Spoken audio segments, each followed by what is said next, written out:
there. Welcome to Is It Real Estate? I'm your host, N3, and today we're here touring a built home in Minecraft. Now, if you're new to Is It Real Estate, this is dedicated to exploring the virtual worlds we spend so much time in, those we build ourselves, and those professionally built with a lot of budget. So let's start off with a nice Minecraft build. And right off the bat, this is something totally you can see in real life. Just the outside architecture, nice and secluded. For some people out there in the world, it's like just beautiful views, the mountainside, the trees. But let's walk around the house. You got these beautiful open windows to really show off like where you are. Now, if you had this in real life, you would want these kind of windows. Just imagine it. Walking around, peek inside, you can see some murals on the inside, some storage containers. Like I said, very secluded, great views. Made out of what appears to be some sort of stone, nice greenery on the outside. But yes, let's work our way to the inside.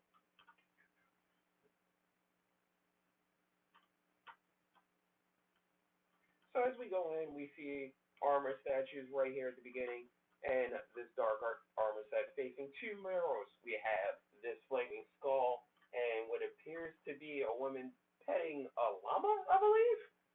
But yeah, that's once again just whatever you can't have physically right now, you can have in the virtual space. And I love this kind of stuff. Kind of just really adds its own flavor and flair, like some modern art. Around the corner, we have, like I said, the storage units. Few here for you Minecrafters, you always have to have a home with a storage and, protected from creepers, what isolation kind of helps with. But as you can see, that's all for this floor. We head upstairs. More views, this great window showing off that beautiful mountainside way off in the distance. Gotta give the Minecraft design team, like these world generators, the people that built the code that generate these worlds, a lot of credit because that's awesome. Like, come on, look at it, and you can just build anything you want to match it or destroy it. But looking outside, just so much fun. I'm trying to if I was in something like this in real life, I would just be sitting here staring outside. I would never leave this house. Never. Over here, more storage. We got the library section, your enchantment table, I believe. In the corner of your bed, nice in this little hidey hole, more pictures / murals. We got another skull. Gotta love the skulls. Some more plants on the inside. Just the architecture, nice little accent stones all over the place. And up here on our top floor, I guess it's like an attic. I'm not really sure what this space is. I know this does something, but you Minecrafters can tell me what that does. But yeah, nice, small, something very, well, like I said, it's the amateur build, something you can see in real life. It'd be great to have. I would love to visit a home like this. As a matter of fact, if you know of a place that exists like this, feel free to send an image. If you built something on your own, though, feel free to submit your builds. We'll tour them, the space they're built in, the outside, all of that, as you can see. But this has been episode 1 of Is It Real Estate. Now, please submit your builds and have a wonderful time. Hello, the chemist here, aka the ghetto wine connoisseur. Today, I'm bringing you Pfeiffer's Strawberry Lemonade. Now, before we even get started, I know what you're thinking. That's a big ass can. That's right, 32 ounces. Now, I don't think you're supposed to drink this all by yourself, but hey, you do you. I don't judge.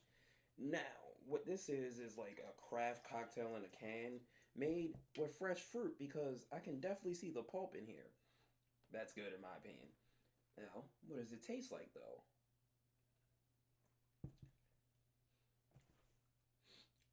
Spring. Just a nice spring day. It's nice out, it's not hot. Not Maryland spring, like a real spring. Like if you're in Florida and you're enjoying the weather, you might be drinking this. If you're in Maryland, you might crack a can open this at noon. By 3 o'clock, you're going to be like, I don't want any more liquor because it's too high. But I would say give this a try. Like I said, it's a big can. Like, share with somebody. Buy yourself one.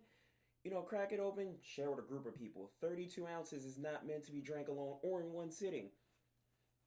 Just a warning. But once again, do you? Mm. This is really good. Almost reminds me of Wendy's lemonade. Not gonna lie to you. Try it for yourself if you can get your hands on it. Once again, that's Pfeiffer's Strawberry Lemonade. Let me know what you think.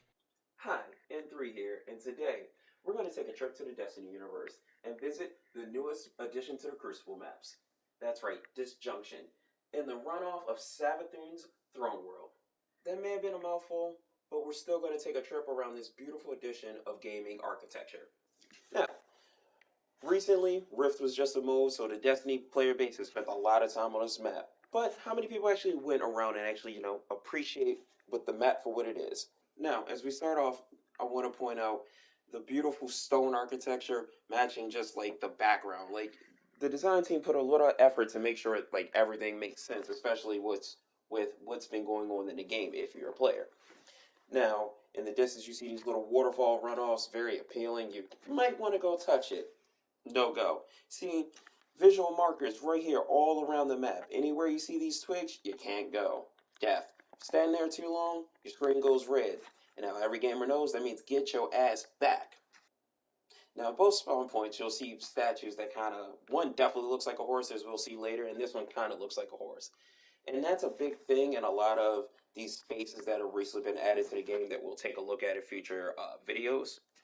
And it really makes me think about the conversation, if you've ever seen Bleach, between him and his hollow self about the steed, and I believe it's like a shogun or a rider or whatever.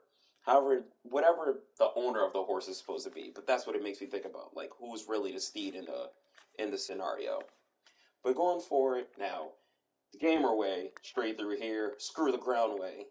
But, take your time, really take in this environment. Coming through here, you come around, you got a hall, a pathway that leads out to the open that way and that way. It's a very symmetrical map, which is good because it helps you know what you're getting into on both sides, but they do deviate and separate from what you actually get into once you round these corners. So more of the swamp in this area and that area. You still see the waterfalls, but I really like the touch of these pyramid ships in the game, representing like the ongoing current fights. But aesthetically, it makes a nice little addition to this kind of map. It is a kind of dreary-ish area, but in a beautiful way. And you seeing that in the distance really just elevates all of that. But as we turn, you see more of the structures. There's just look at that. It's the beauty of video games. Like you can just do things like this, stuff like this that we may never see in the real world, just around us. We're gonna, as we walk forward, a lot of pathways on the ground, a lot of rock structures on this side, making for great cover and everything. Because Destiny PvP is a kind of fast-paced environment, so you need cover. Even though you'll see a lot of people in the air, remember it's okay to put your boots on the ground, duck behind a rock, and recenter yourself. They're here for a reason. Like, look at that. There's a nice little lip and everything. Like, just these little touches that really bring an environment to life. Look at the moss on the trees and everything. I know I'm getting hung up on the little stuff, but it's those little details that'll make you really feel like you're here. Coming down here to these little, like, this hall with these slits and these bars, kind of dreary, like a crypt. Really tapping into that whole swamp vibe, honestly, mixed with this kind of space architecture. Now, we're on the other side currently. More rocks, as you can see, more trees, because that's really the outside aesthetic of this area. You can come over here, we got a little more caves, some area you can like really take the back pathing around. It really shows off like the size of this map, because it feels small until you come to the outskirts. As you can see, there's just a nice path around here. Now, taking this path, we're actually going to take a trip on the first inside structure we're really going to look at is this area. Now, across the map, you're going to see different forms of these, and in these areas that's based around this pyramid technology, this space architecture, it seems to be museum-based because there's a lot of pieces like this, almost like fossils, relics, and they're symmetrical on both sides. There's a green side over on the other side. Now, One thing I want to point out is this little nook up here. There is nowhere to stand. But in this game, you have stasis and other ways to kind of keep yourself in there. Now, right now, I'll just demonstrate one way. Kind of hold yourself, as a warlock, you can kind of hold yourself in this corner. Kind of breaking line of sight. That's a nice little visual touch. Nice little, that's a nice little visual touch. That's like, a little combat tip for you. Hitting in the map. Maybe you never thought about it. Get you a stasis grenade, throw it right here, and you can just perch up in the corner and wait for somebody to run in. Now, as I said, both sides kind of symmetrical, but we're going to take a peek coming around the outside of the other way. Remember, no-go zone. Got these runoffs going into the swamp area, really building up that aesthetic. More of the statues, or like statue rock formations. It's a very interesting vibe because your mind is left to wonder really what a lot of this stuff is. And we're back around to the other spawn point. There's the actual horse. Birds flying. We also have, I guess, these trees or tree statues, because I can't tell what. Yeah, no, that looks like rocks that have broken off. So this is definitely a statue, but a statue of what? I don't know. I see trees, maybe roots. You let me know what you see. But coming to the center of the map, getting into the inside, coming here, there's your dark hallway with the other museum points. The museum points we saw earlier. Here's the center of the map. So up here you have these nice little platforms you can kind of stand up on, get the high ground on your opponent. You see them coming from that direction. You can kind of see around here. But if, depending, like I said, if you have a stasis crystal, maybe you're a titan using certain things to keep you in the air, or a warlock, never forget, changing your sight lines can allow you to really, really take advantage of how they built this map. Just, as a matter of fact, I'll show you a neat little thing I saw earlier. So coming around here, you see more of these slits, the larger ones. You throw a stasis crystal here, or if you're a hunter, warlock, titan, doesn't matter, come up, jump up here, warlocks, hold yourself, boom, surprise line of sight, then I'm sure the enemy team just won't be expecting. It's just those little things that show you how dynamic of a map this is and how dynamic of a game Destiny is. Making our way back toward the center, there's more of those slits you can take advantage of depending on your angle. With this oscillating pillar in the middle, well, don't think you can actually land on this. If you can, let's try one more time.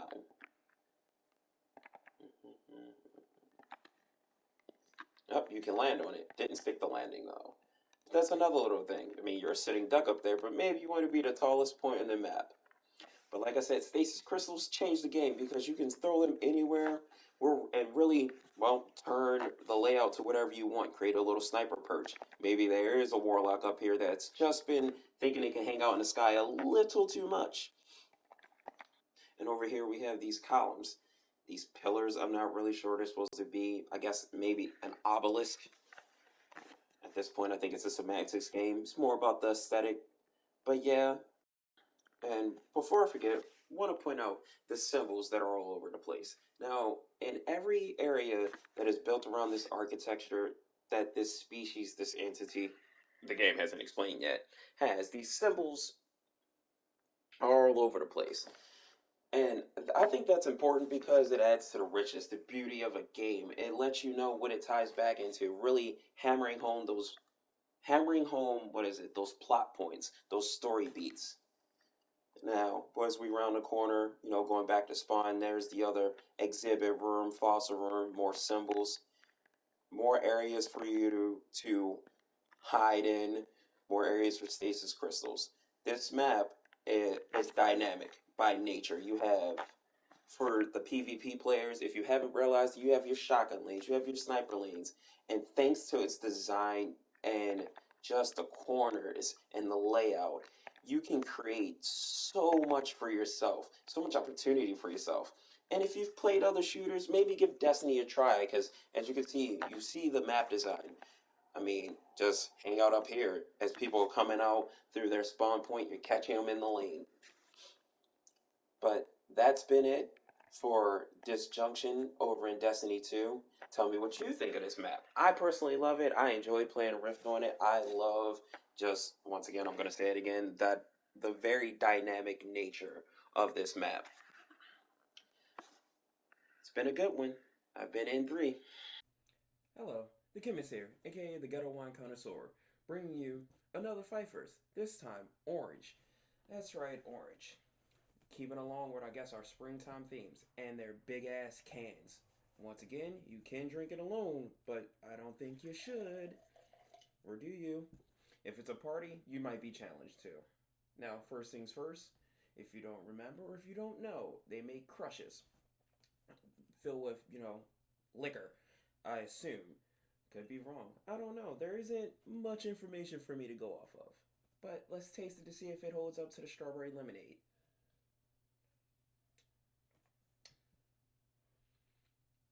Wait a minute. This just tastes like orange.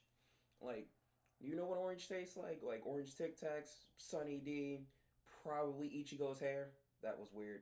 But orange. You get my point. I don't know what else to say about it aside from it just tastes like orange. If you live in a county and want to remember what orange drink tastes like, go get yourself a can. Or if you want to remember what a Sunny D tastes like but with an adult twist, here you go. Mm. Yeah, that's just orange. Try for yourself. Once again, that's Pfeiffer's Orange Crush. Emphasis on the orange. Let me know what you think.